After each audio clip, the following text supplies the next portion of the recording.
Olá, boa noite a todos. Hoje é terça-feira, 19 de julho. A gente começa a segunda edição de hoje com uma denúncia exclusiva. O corpo de um homem de 52 anos foi liberado pelo Departamento Médico Legal de forma equivocada, para dizer o mínimo dessa falha do IML. E foi enterrado, acreditem, pela família errada. Vamos à redação conversar ao vivo com a Luciane Coman, que conversou com familiares desse senhor, que era de Osório, né, Lu? A família é do Litoral Norte. Traz os detalhes dessa história curiosa, mas gravíssima, Lu. Boa noite. Gravíssima mesmo. Chemali, boa noite para você, boa noite para o pessoal de casa. Imagina só, né, além de todo o sofrimento da perda, um momento tão delicado, depois ainda de 2 dias de peregrinação tentando liberar o corpo, a família do seu Jorge Antônio Nascimento e Silva levou esse susto ao saber que ele já havia sido enterrado. Eu conversei com a Michele, que é filha do seu Jorge, que conta que no domingo ela encontrou o corpo do pai caído em casa. Ela mora no mesmo terreno, nos fundos, viu que ele estava caído, ele teve um mal súbito e morreu por uma hemorragia interna. O corpo foi trazido pelo Instituto Geral de Perícias aqui para o DML em Porto Alegre. Aí ontem a família tentou fazer o reconhecimento para liberar o cadáver, voltar a Osório, conseguir fazer o enterro, mas aí faltava uma autorização do CRAS, que é o Centro de Referência de Assistência Social. E aí, sem esse documento, a funerária não permitiu, então chamar aquela idas e vindas. Osório é quase 1 hora, né, de viagem aqui de Porto Alegre, imagina toda essa função. Bom, hoje eles acordaram cedo, conseguiram o documento, vieram com a funerária, os funcionários da funerária aqui para Porto Alegre. E aí, quando chegaram lá, a filha foi chamada para fazer o reconhecimento e aí, então, teria a liberação do corpo. Mas olha só o que aconteceu. Quando a gente foi para reconhecer o corpo, eles perguntaram se a gente realmente ia querer ver o corpo devido que estava machucado, com balas, furos de balas, e a gente disse não. Nosso familiar não levou tiro, nada. Aí eles viram que o corpo estava errado, não era o corpo do nosso familiar. Imagina, né, Chemali? Bom, aí a família pediu uma resposta, o Departamento Médico Legal pediu 1 hora para saber, entender o que havia acontecido, e aí veio a resposta. Olha só. Eles nos levaram para a sala do diretor para comunicar que o corpo do meu pai foi levado por outra família e já tinha sido enterrado. Agora precisa de assinatura de um monte de gente para eles poderem liberar a gente está aqui esperando. Que horror, né? Que horror. Bom, a família me informou que há pouco registrou um boletim de ocorrência na polícia, segue aguardando. E olha, Chemali, o erro foi confirmado, viu, pela direção do DML, houve uma troca no necrotério, o corpo do Jorge foi liberado num caixão lacrado para outra família e aí enterrado. Em nota, o Departamento Médico Legal disse que está providenciando todo o andamento jurídico necessário para entregar o corpo aos familiares, o que deve acontecer até amanhã. A direção do departamento disse que manifesta profundo pesar por esse engano.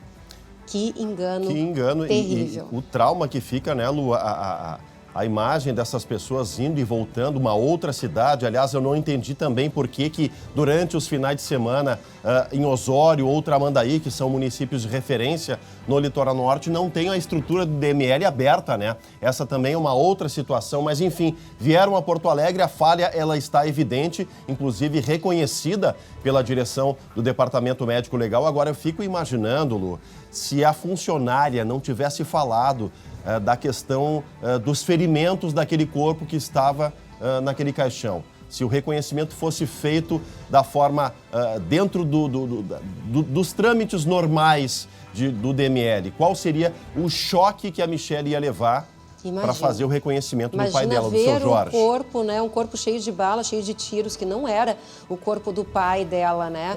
Um trauma para outra família também, né, Lu? Um trauma para outra família que já fez o sepultamento do seu ente querido, enfim. Né? E vai ter que exumar um corpo, né? Vai ter que exumar. Bom, nós vamos dar continuidade ao acompanhamento. Só para registrar rapidamente que a família teve até dificuldades em fazer o registro, o boletim de ocorrências na área judiciária, né, Lu? Houve uma certa resistência ali, uma dificuldade de interpretação do que estava acontecendo, mas o BO foi feito. Foi feito o BO e amanhã a gente segue acompanhando essa história porque eles voltam a Porto Alegre de Osório para tentar ter o corpo do familiar e então poder fazer o sepultamento. É algo inimaginável, mas aconteceu aqui em Porto Alegre. Eu sigo com a Lu Coleman, direto da redação, porque ela descobriu esse caso aí do seu Jorge, da família da Michelle, enquanto cobria um outro assunto, né, Lu? Foi preso hoje um dos cabeças de uma facção criminosa que chegou a movimentar 600 milhões de reais no espaço de 5 anos. E a curiosidade maior dessa investigação é que esse mesmo cabeça, esse homem de confiança dos barões do tráfico, é bisneto de um ex-presidente da República, Lu. Pois é, né, do Jango, João Goulart, ele é bisneto desse ex-presidente da República. Um jovem acima de qualquer suspeita, de classe média, morava num prédio de bom padrão, mas, segundo a polícia, ele chegou a ter em seu poder mais de 5 milhões de reais, dinheiro do tráfico, ou seja, olha a confiança que os líderes tinham em cima dele. Veja os detalhes na reportagem. Sem chamar muita atenção, este carro circulava mais de 600 quilômetros dentro de Porto Alegre em um único fim de semana. O veículo era usado por Cairê Renato Garcia Goulart, de 23 anos. Ele seria um dos integrantes do núcleo logístico dessa facção criminosa e seria, portanto, um dos responsáveis por realizar a distribuição das drogas e também a distribuição dos armamentos. Segundo a polícia, Cairê pertence a uma facção criminosa da capital gaúcha que movimentou mais de 600 milhões de reais em 5 anos. O jovem era o homem de confiança dos 2 líderes do grupo, responsáveis por mais de 40 assassinatos. Jackson Peixoto Rodrigues, o Nego Jackson, e William Fernandes Carvalho, conhecido como Barbie, estão na penitenciária de alta segurança de Charqueadas, de onde partiam as ordens de execução. Áudios gravados dentro do presídio revelam a hierarquia na facção. O xadrez é o método da guerra, é o método da vida, tá ligado? É os peão defendendo o rei, entendeu? E vem as torres. Então o que a gente faz? A gente tem um tabuleiro e hoje a gente não é peão, entendeu? A gente é as torres e a gente defende o rei. Em outra mensagem, um dos criminosos explica por que não matou um alvo. O gurizão fez uma chamarisca, ele ficou se agarrando na coroa dele. Ainda levei ele pra rua, demos um pegão nele, ainda ele fez jeitinho pra soltar, daí tomou. Passa eu pulando. Não, tá ligado? Não mata não. No celular dos investigados, a polícia também encontrou vídeos com ostentação de armas. Que tem com nós aqui, ó. Essa 12. Segundo a polícia, o grupo ainda se especializou na entrega de drogas com drones em cadeias e na lavagem de dinheiro. Eles criaram ali um núcleo especializado em fazer essa entrega, em levar esses objetos ilícitos para o interior das casas prisionais. Playboyzinho acima de qualquer suspeita, dessa vez se deu mal. Tomara que fique um bom tempo atrás das grades pagando pelos crimes. A gente segue falando agora de um mistério no Vale dos Sinos. Uma coletiva de imprensa convocada hoje divulgou como estão as buscas pela advogada Alessandra Dalla Torre, lá em São Leopoldo. A investigação acredita que a mulher ainda possa ser localizada com vida.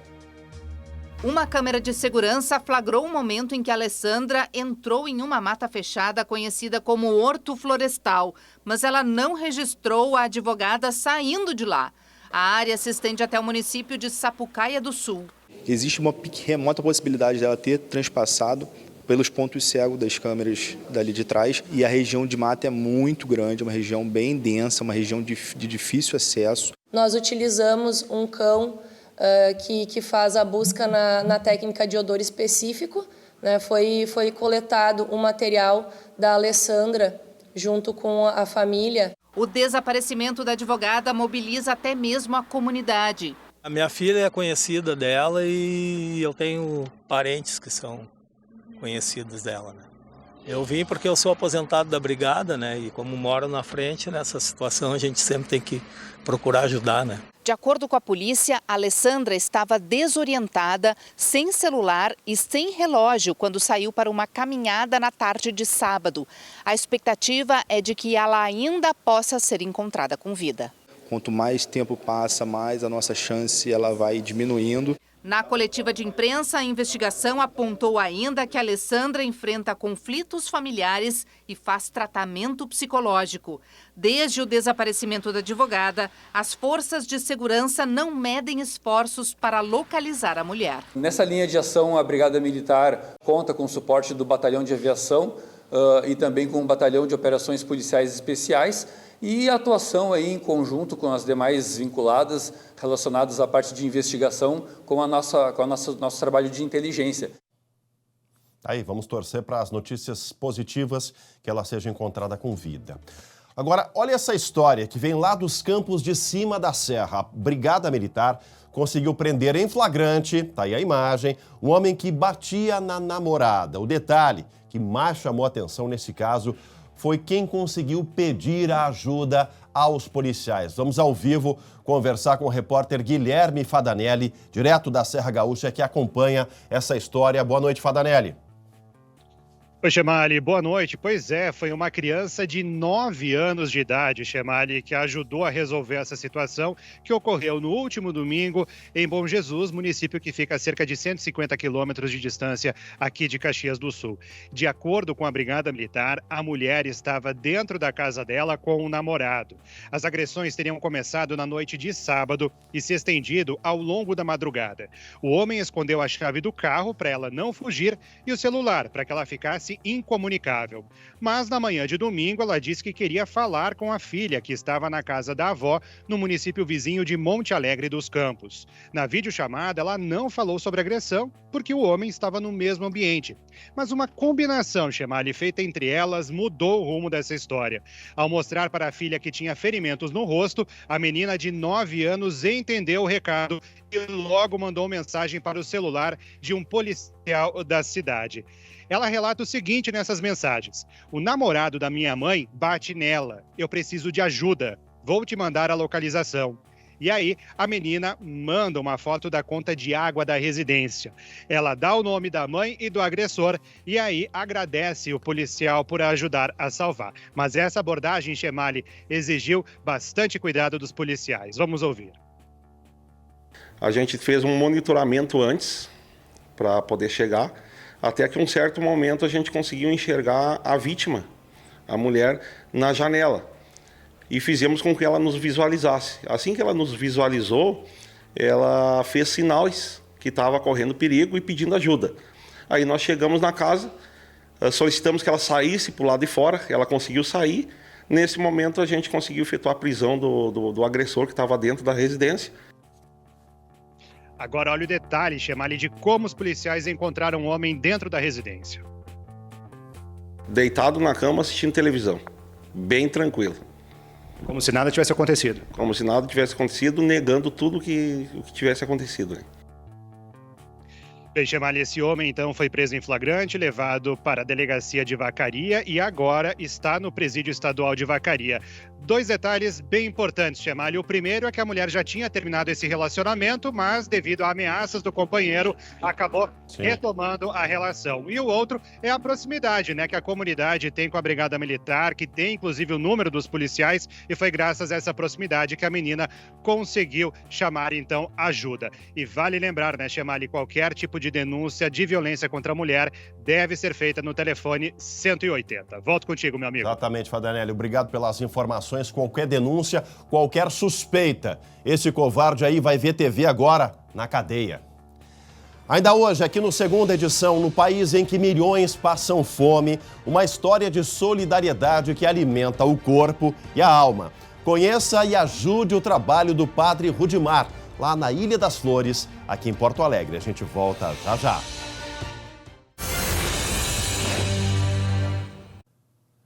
Voltamos ao vivo com a Segunda Edição para todo o nosso Rio Grande. Olha só, gente, é tão bom ter com quem contar, não é mesmo?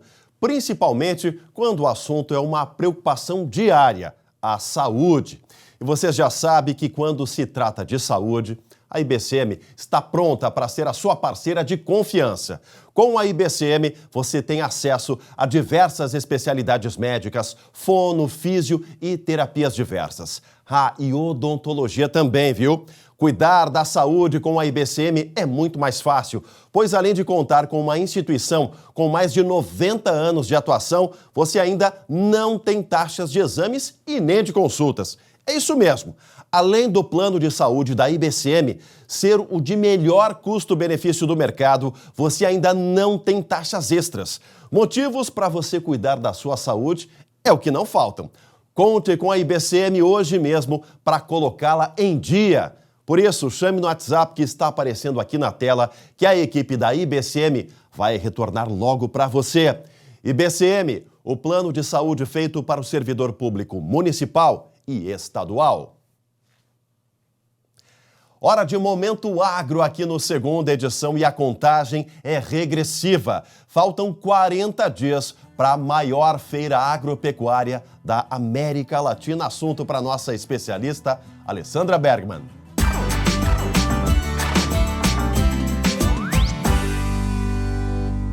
Chemali, dia 27 de agosto começa a Expo Inter. E claro, assim como todo grande evento, a organização começa muito antes. Os animais, que são as grandes estrelas da feira, têm que estar nos trinques quando vão para esteio. Por isso, os preparativos já começaram há muitos meses nas fazendas. Eles recebem alimentação especial e cuidado extra na pelagem. As inscrições para os animais estão abertas. Para a Feira da Agricultura Familiar já encerraram. Aliás, é o pavilhão que mais bomba e vai voltar ao formato normal, com os estandes mais juntinhos de novo, sem aquela distância do ano passado. Uma das grandes novidades é o freio de ouro. As competições do cavalo crioulo estarão em plena atividade desde o dia 24 de agosto e neste ano terminam junto com a Expo Inter no domingo, 4 de setembro. Os ingressos vão custar R$16, idosos e pessoas com deficiência pagam meia entrada. Crianças de até 6 anos não pagam. O estacionamento dentro do parque custará R$40.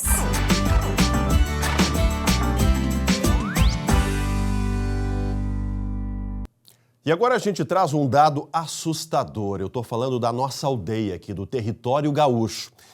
De cada 10 famílias gaúchas, 7 enfrentam dificuldades para conseguir alimento ou não tem nem o que comer. Esse levantamento é do Conselho de Segurança Alimentar e Nutricional aqui do Rio Grande do Sul. E um dos locais que mais sofre com a pobreza, com a falta de estrutura aqui na capital dos gaúchos é a região das ilhas. O problema só não é maior, graças a um religioso, que ajuda a saciar a fome de crianças e também dos adultos. Toda vez que o padre Rudimar da Lasta chega é assim, uma fila se forma. Eu fui para comprar o azeite esses dias, não deu, tive que deixar porque não deu para comprar, tá muito caro o azeite. Tá tudo muito difícil, tudo muito caro, né, moça? Padre Rudimar abraçou a missão de conseguir doações e oferecer alimento para 5.000 famílias das Ilhas do Guaíba. Eu não tenho criança pequena, mas a prioridade maior é as crianças, né? E as crianças precisam muito. Minha formação sempre foi junto aos movimentos sociais e movimentos populares e ONGs que estavam ligados à questão da justiça e da solidariedade. E olhando a realidade das ilhas, do povo, me cativou bastante a situação, porque eu me identifiquei com a situação. Como que Jesus fez uma opção, então eu também fiz uma opção de estar junto com o povo excluído, né? Neste mês, 400 cestas básicas já foram entregues. Apesar do trabalho incansável do religioso, ainda é pouco diante da grande necessidade. 30ª pessoa que está perguntando se hoje eu vou entregar a cesta básica na Ilha Pintada. Não, porque não tenho cestas básicas. O Conselho de Segurança Alimentar e Nutricional do Rio Grande do Sul estima que mais de 1 milhão de pessoas passem fome no estado. A família da dona Patrícia é uma das que fazem parte desta triste estatística. Mãe de 3 crianças e sem trabalho, a moradora espera ansiosa pela doação. Toda ajuda que vem dele e do pessoal que faz as doações é muito bem-vinda para nós. Se não fosse a doação, teria o que comer? Não teria, porque se tu abrir minha geladeira não tem nada. O padre não para, ele está sempre ajudando todo mundo, as 4 ilhas, um pouco ao Dourado também. Fica doente, ele ajuda assim igualmente.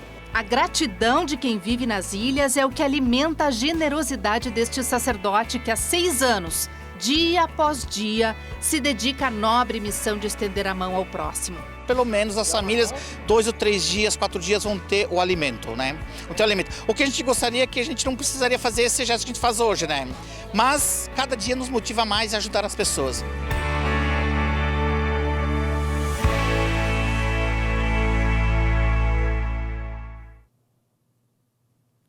de dar um nó na garganta, né?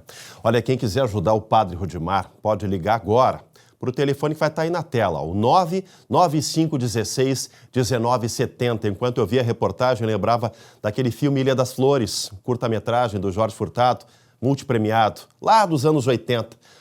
Pouca coisa mudou daquela época para lá, a não ser o número de pessoas que ajudam, que fazem solidariedade, porque se depender do poder público, essas famílias aí vão custar muito a mudar de vida. Mas tem gente como o Padre Rudimar, felizmente. Olha, a gente encerra o jornal de hoje, a segunda edição, com imagens do meteoro que cruzou o céu de Gramado lá na Serra Gaúcha. O registro foi feito pelo Observatório Heller e Young. Foi muito rápido, durou pouco mais de 1 segundo, mas o suficiente para deixar aí, chamar a atenção, iluminar o céu de toda a Serra Gaúcha. Tá aí a imagem muito bacana para encerrar a segunda edição dessa terça-feira. SBT Brasil na sequência, amanhã às 7h20 da noite. A gente está de volta. Tchau, tchau.